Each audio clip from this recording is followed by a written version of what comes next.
नमस्कार, मेरा नाम छत्रपाल जायसवाल है। आज मैं जो घटना बता रहा हूँ एक शातिर चोर का घटना है। वह बड़े बड़े चोरी के जैसे अंजाम देता था पर हर बार पकड़ा जाता था। तो उसने टोटके के रूप में शुक्रवार और शनिवार का दिन डिसाइड करता है और उस दिन चोरी करने का प्लान बनाता है। उसने छत्तीसगढ़ के कई जगह पर चोरी कर चुका है। बिलासपुर में लगभग 14 बार और दुर्ग, कवर्धा, उड़ीसा, मध्य प्रदेश, राजस्थान, ऐसे वह कई जगह चोरी का अंजाम दे चुका है पर हर बार वह पकड़ा जाता था। उसने दिल्ली रवाना होता है।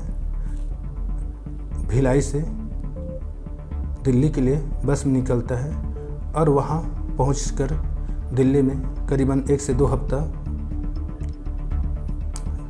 ज्वेलरी दुकान का छानबीन स्टार्ट करता है कि किस ज्वेलरी दुकान में चोरी करना आसान होगा।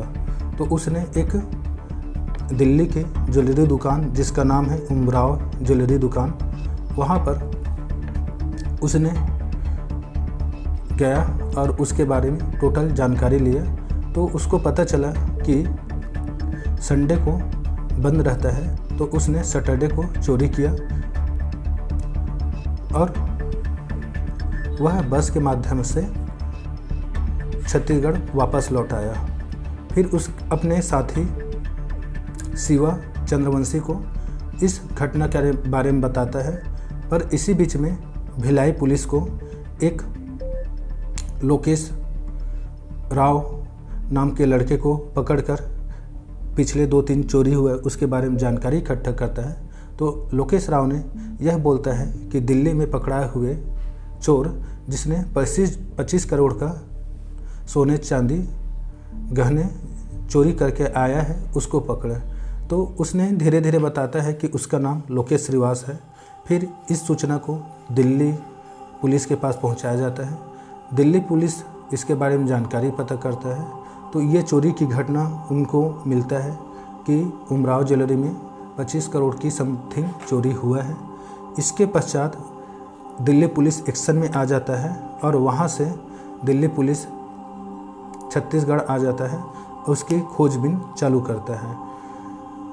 फिर उसके बाद पकड़ा जाता है और उससे सारी संपत्ति चोरी का बरामद कर लिए जाते हैं। यह घटना एक किसी व्यक्ति विशेष का नहीं है। क्या किसी व्यक्ति के नाम के साथ में जाति या धर्म सामने आता है तो क्या जाति और धर्म में आहत नहीं पहुंचता है।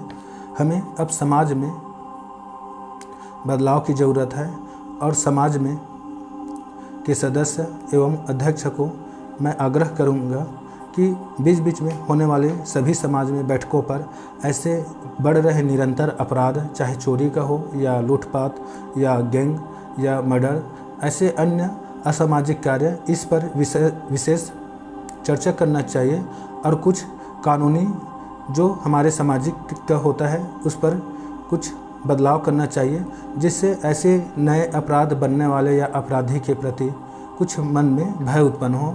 हम जैसे केवल जन्म संस्कार से लेकर शादी विवाह मृत्यु संस्कार तक ही सामाजिक नियम रीति रिवाज बनाए हुए हैं, तो हम ऐसे अपराधी के प्रति भी कुछ ठोस कदम उठाना चाहिए, जिससे समाज में पनप रहे अपराधी ऐसे प्रकार के अपराध न कर सके।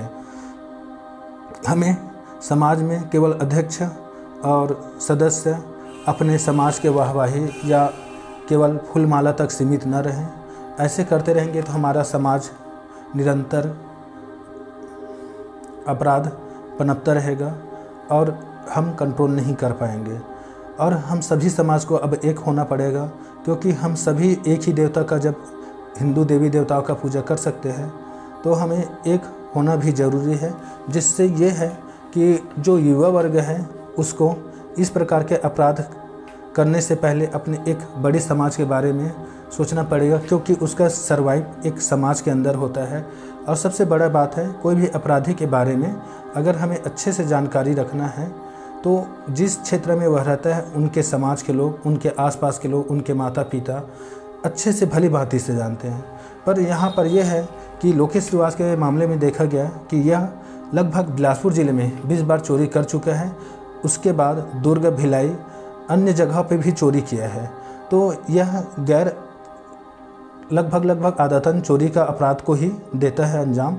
तो इसके लिए इसके बारे में अच्छे से जानकारी इसके गांव के लोग, इसके आसपास इसके माता पिता, इसके समाज के लोग को पता है। क्यों कहीं ना कहीं हमारा पुलिस प्रशासन और न्यायिक व्यवस्था कमज़ोर है, इस वजह से यह बार बार जमानत और बेइज्जत बरी हो रहा है, इस कारण से बार बार चोरी के अंजाम को दे रहा है। तो इसके प्रति न्याय तो अपने जगह काम कर रही है, इसके साथ साथ हमें सामाजिक लेवल पर भी काम करना पड़ेगा, जिससे इस प्रकार के अपराध ना हो सके। धन्यवाद। मैं ऐसे ही प्रकार का वीडियो लाता रहूँगा और मेरा ये प्रयास है कि मैं सभी समाज को एक करूं और सबको एक होना ज़रूरी है, क्योंकि ऐसे बिखरे समाज उचित नहीं है। सभी समाज को एक करना अनिवार्य है।